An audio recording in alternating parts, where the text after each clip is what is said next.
Good morning. Happy Monday, January 12th. Where have the first 12 days of this year gone? We are already 12 days in. I don't want to say stuff like the weekend seemed a little shorter than it needed to be, but holy mackerel, did you see what's coming our way? Did you see the cold front we're going to get? I did not, but I know you are excited about those. Some of us like to pull out the boots for a day or two. The rest of us, we live in South Florida for a reason, and it's not because it gets cold. Right? Some of us are going to be enjoying that weather outdoorsy in a couple of days. Just saying, bundle up, guys. Awesome. Well, man, we are almost halfway through January. So obviously there's always tell us something, Adrian. So what happened in this day in history today? I've been excited for this one. So I don't know if you know that today is, and I'm going to say this slow, Feast of Fabulous Wild Men Day. Huh? I got everybody's attention. I'm going to say that again. Feast of Fabulous Wild Men Day. Yep, it's actually a real thing, although after I read it, it sounded more like something out of a romance novel. Basically, it's just a day to appreciate the wild man in your life. You know, those guys who are a little bit unkept, adventurous, or just plain eccentric.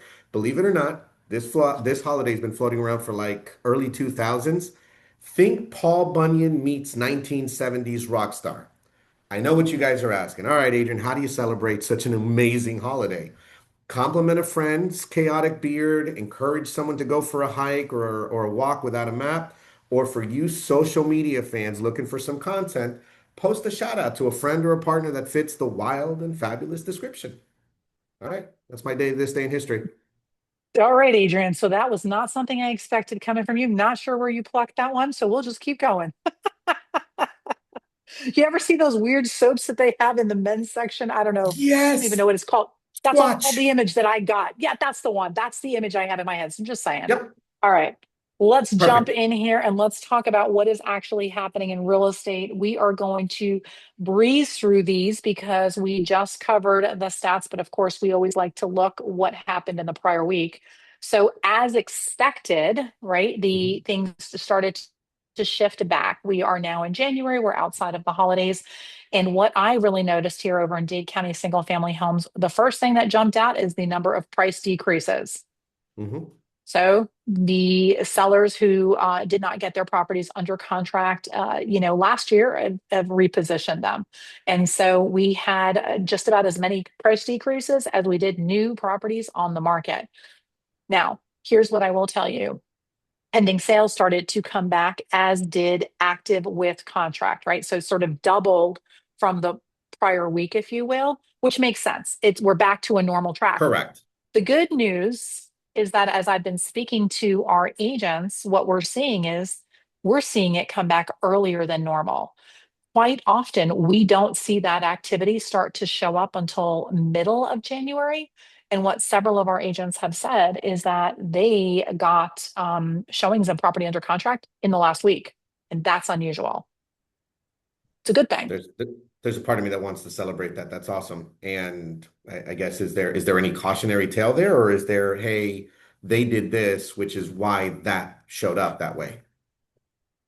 So I think it's a couple of things. I do think that we had some agents who met with sellers were able to get price adjustments at the end of last year or get those Mhm. properties repositioned correctly for the market, whether it was price or condition, but they got repositioned.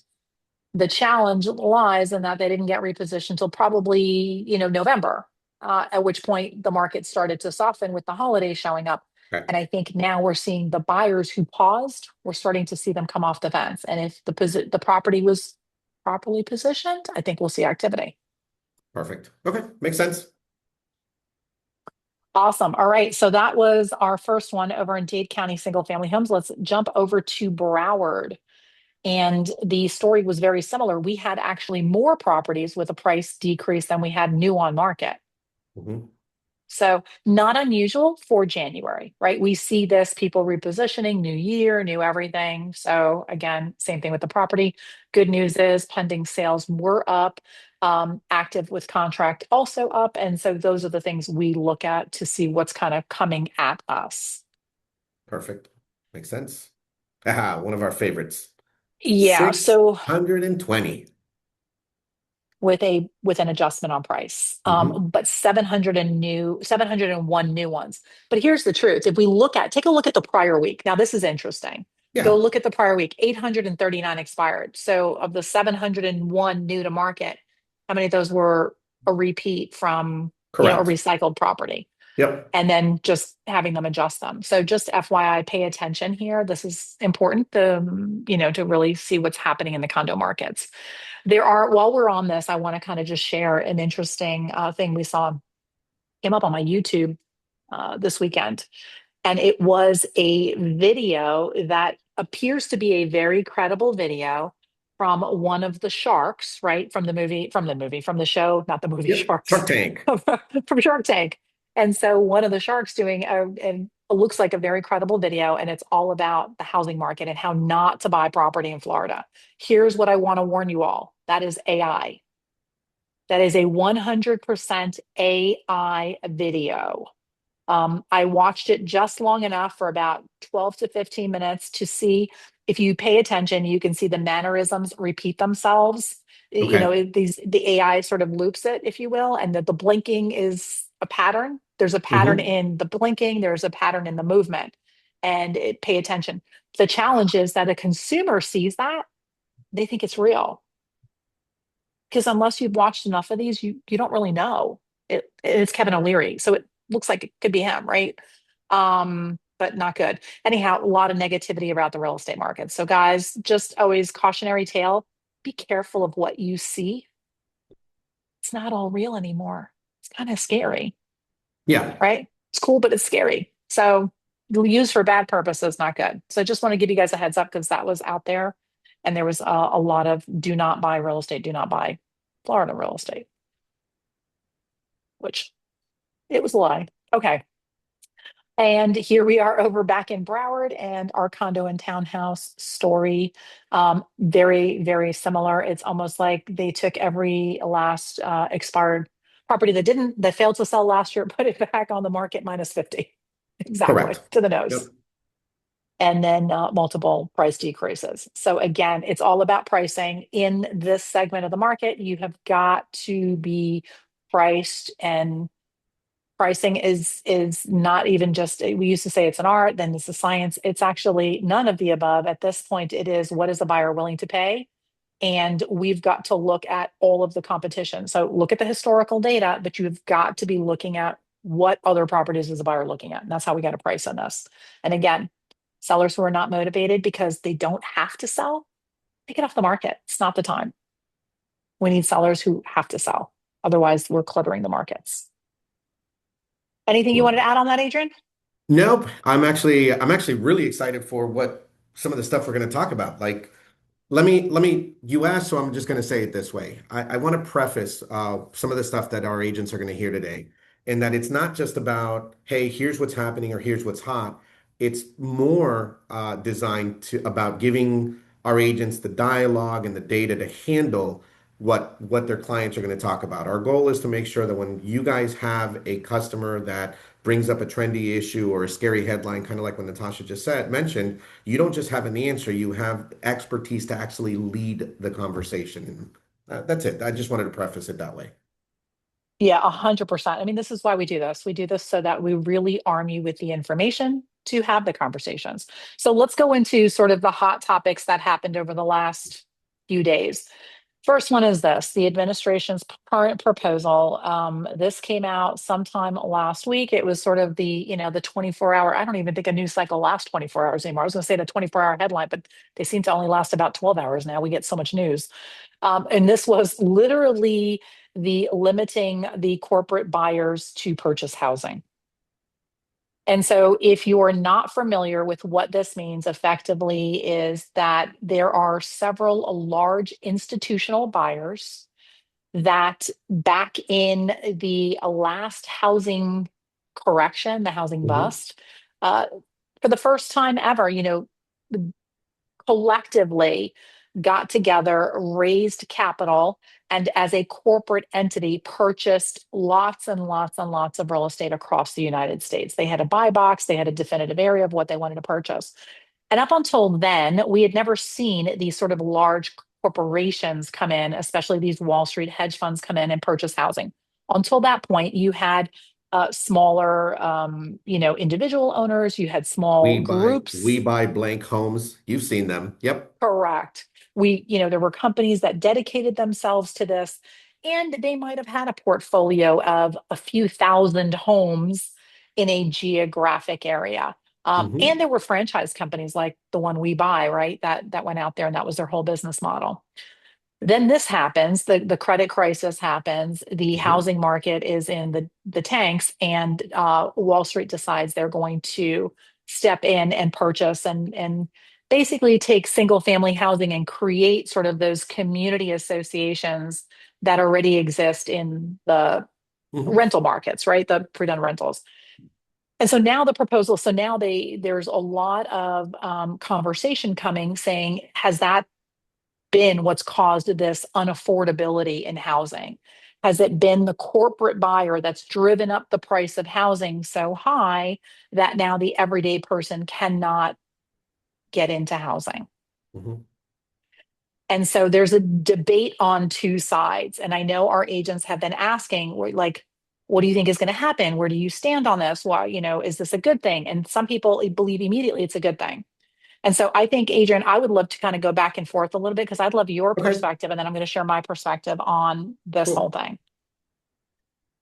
So I guess if we're just kicking off the conversation, what's my thought? Let me back up for a second. I'm a big fan of us, meaning the U.S. I'm a big fan of being a business owner in the U.S. that has rights and access to free enterprise to grow my business however I see fit. So when I see something like this come down from the administration, I gotta be honest. I don't know that I love that I now, as a business owner, might have a restriction on how I choose to do this business for the reason that I got into that business. Does that make sense?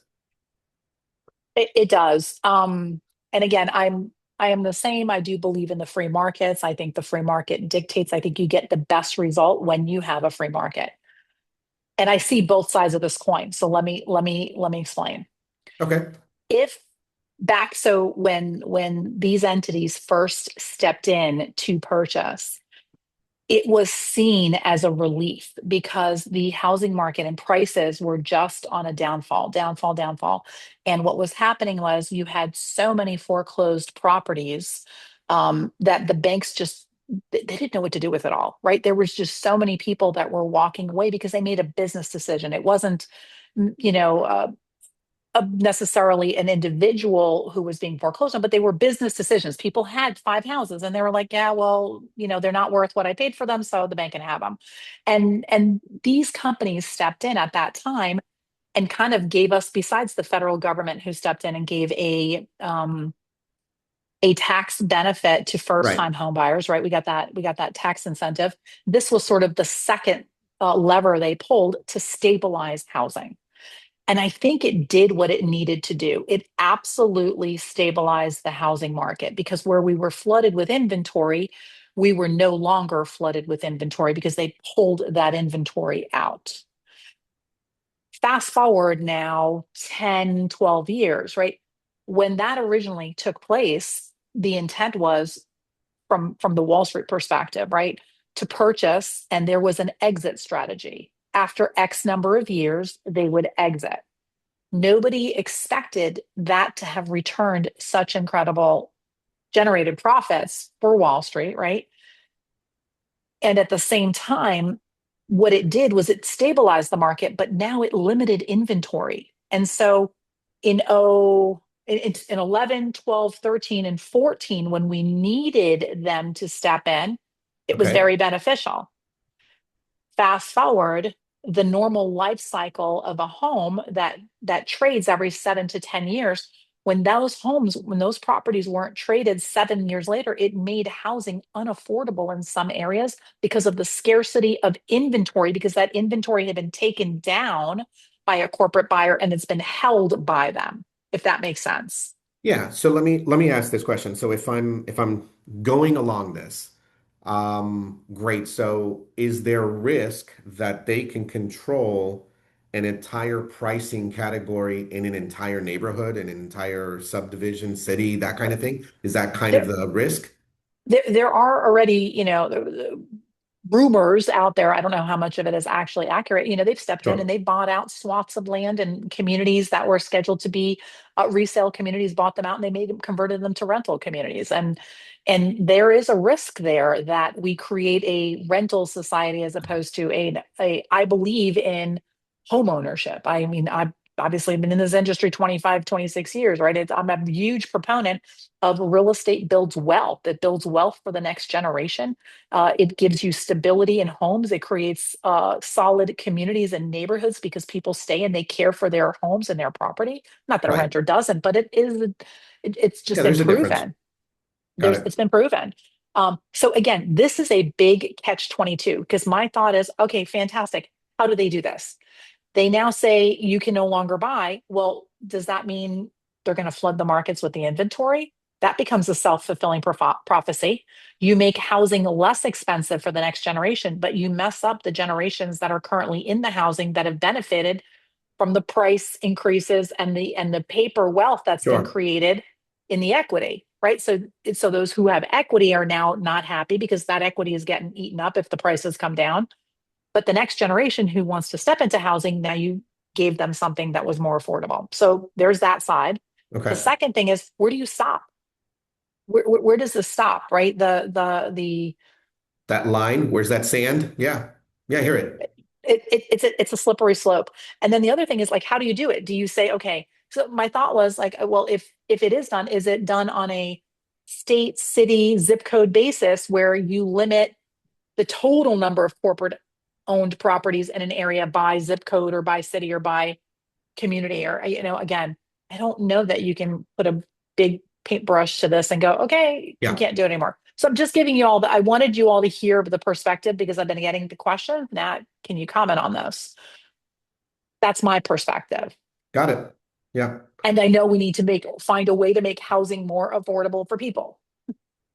I think So the coolest part about this conversation, if nothing else, you've got a small history lesson as to why they were created, where they came from, why they thrived and survived as long as they did, and why they didn't dump the inventory when they normally would have. They made a ton of money and they're still making a ton of money. And so then the question you've got to ask yourself as you do your own homework, guys, is great, what's the fallout for that? What's the benefit of that? What's the fallout? And then go ahead and ask the question, where's the benefit for the administration doing this and ask the con. This way you're informed as to how to answer.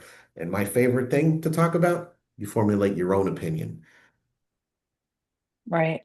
And so I expect something's coming forward. And here's what we're going to discuss. Like we have three sort of topics around the Hmm. administration. Housing is the forefront of their policies this year. So just understand that you've got an administration that is heavily from the housing market, right? Hmm. Are both from a lot of the different cabinet positions are from housing. And so they are trying to figure out, also understand that housing moves an economy. You move the housing market, the economy, it kind of takes care of itself. For those of So us who have been doing this long enough, we've certainly benefited from that. correct. And so just understand this is what it is. It's not as easy as Hmm. black and white. There's probably some gray in how they're going to figure this out, but just so you understand the historical perspective on where it came from. All right. Cool. So that was Got it. topic number one.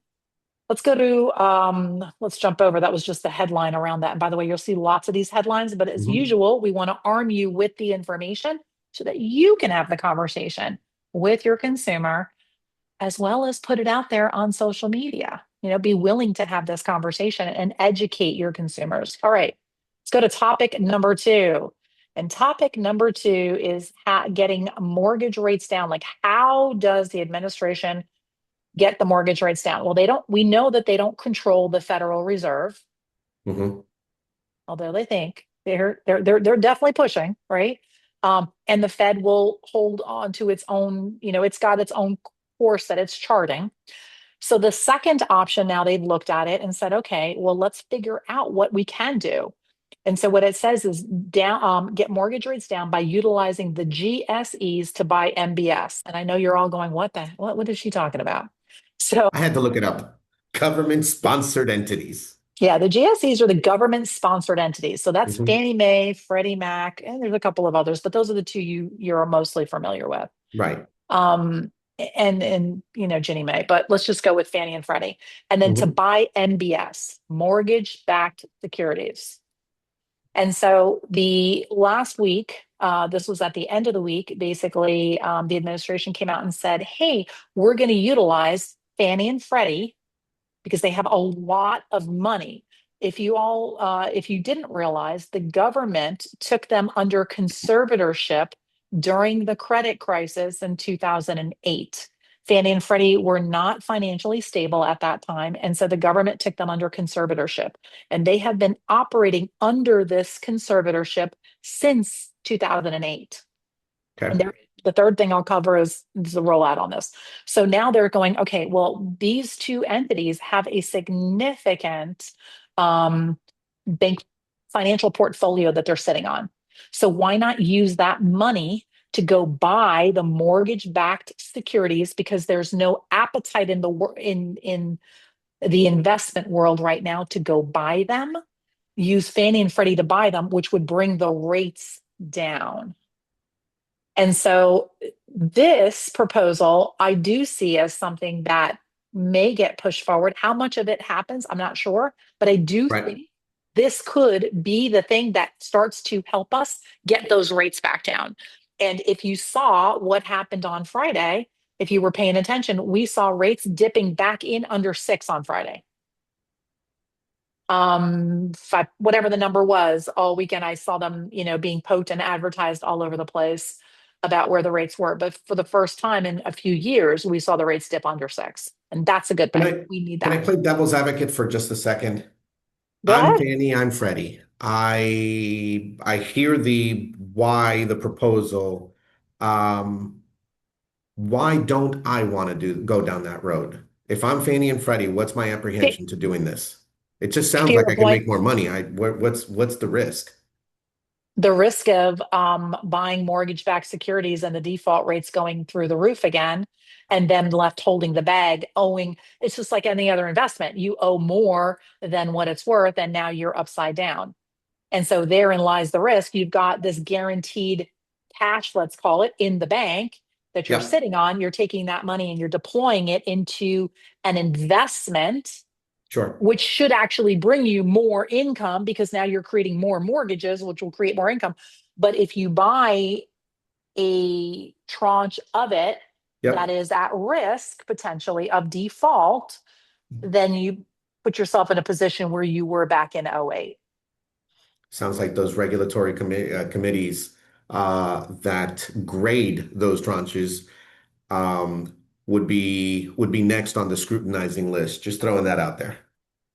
So a great movie to go watch. There's a couple of movies you should watch. If you were not in the real estate market back then, do me a favor, go watch. There's one called Too Big to Fail. Hmm. That would absolutely be on my list of movies to watch. There's three of them. Too Big to Fail is one. What is the other one, Adrian? The one of the real estate market. It'll come to me. It'll come to me. I'll make sure to get it to you guys I'll be before this driving call is home and I'll be over. blurting it out. Yep. No, it'll hit me. I should have written it down. It'll hit me. It's like one of my favorite movies of all time. Yep. It's the one with, oh my gosh, Big Short. The Big Short. That's it. Big Short. The Big Short. The Shout Big out to our Short. agents who put it in the chat. That's awesome. I can't see the chat. Yeah, The Big Short. That would absolutely be the movie. Too Big to Fail would be the movie on the financial crisis and Hmm. understanding that. And Yep. The Big Short would be the one on the real estate market. Cool. So those two together will paint the perfect picture and understand where we were the last time and how we got to where we are today. Cool. All right. And then the last one is the IPO. So IPO basically means initial public offering. It is the thought process of, hey, we have these Fannie and Freddies. They're under the federal conservatorship since 2008. They should be spun out to be publicly traded companies. And there is a big push by the administration. Some people expected it to happen at the end of last year. I expected it to happen this coming year. I don't know if they're going to buy the mortgage-backed securities first and then try to go Right. public. I don't know, but just understand this is all coming. This is all happening. There is a lot and lot of push, which is why you hear a lot that housing should recover by the end of this year because of all the policies they are trying to put in place to drive housing. So I hope that gave you all a good picture of what's happened Yeah, in the no, last that one's week. intense. By the way, I just got to ask. There was a photo you posted a second ago before when we were talking about mortgage rates coming down a little bit, or the idea of them coming down. There was a full wood frame construction house. Where are they still building houses like that? Sorry, we Floridians. That's all I. Guess what? That's North Florida still builds like that. You'll find a lot of places that still have wood framed wood. Yeah. Oh yeah. Wow. South Florida, not so much. But yes, up there you do. All right. All right, here we Let's go. shift gears. Adrian, this is over to you, sir. All right, so I'll try to make this super lean and clean. We were talking last week that Florida realtors dropped a bunch of new forms out there, and to kind of make them a little concise and not overwhelm you with a ton of information, your contract to lease has a very important update. You guys will notice on the red section there, what it basically did is for years, it was implied that when a contract to lease was presented and executed, that the tenant's deposit was already in the hands of the escrow holder. What the new update allows, thankfully, it's only taken like 10 years. The update allows you to choose if it's already being held with an escrow holder, or if it's not, you can specify that the funds will be directed and deposited within 3 days from the execution of the contract to lease. It's one of the coolest updates we've seen, and now you have the choice, and the contract moves forward pretty cool. That one's easy. I don't think anybody has any crazy questions on that. Let's go to the next one. Awesome. All right. Perfect. Milestone inspectional and struggling. I'll say that again. That was good, Adrian. Say that again. Three Right. times. So, milestone inspection and structural integrity reserve study disclosure. Good Lord, that's a mouthful. Guys, here's what that is. I kind of want you to think of this milestone reserve study disclosure as an extension of the seller's property disclosure. So think less contractual, think more disclosure. In the past, we only really worried about the inside of the condo. You get a seller selling a condo, you hand them the seller's disclosure for the condo, and you really only worried about the outside. I'm sorry, the inside. Now, Florida law requires a look at the call it the bones of the building with all the stuff that came through. The why? Following all those new regulations, condos 3 stories or higher must now undergo strict structural inspection and reserve studies. Oh my gosh, those are tongue twisters. If buildings haven't done this, or if the study shows that they need millions of dollars in repairs, a buyer's loan is going to be rejected almost 100% of the time. The reason for this document, if you will, this disclosure, it now shifts the discovery to the upfront phase. Stuff that would usually be found by the lender or the title company weeks after you guys go under contract can be mitigated by having the seller get this information out, not only to the real estate professional, the listing agent, but to the prospective buyer ahead of spending money on inspections, appraisals, and then everybody gets frustrated when the deal dies. Um, that's it. Just think of it as an extension of the seller's disclosure. That's when this goes out to the seller. And I want to repeat, this gets filled out by the seller. All right. Yeah, I think that's the important part to cover. Just like a seller's disclosure, we're not completing this information. This must be filled out by our sellers. Awesome. Well, Adrian, thanks so much. Team, thank you so much all for joining us today. We hope we gave you some perspective and insight to everything that's going. We know there's a lot of moving parts. What we want you to focus on the things that affect your business and how do you take this information and now go share it with the consumer such that you grow your business. Thanks always to all of our partners, and we wish you a fabulous day. Put your foot on the gas. Mid-January is here. Let's go make it an amazing year. Bye, everyone. Love it. Be good. Be safe. We'll see you soon.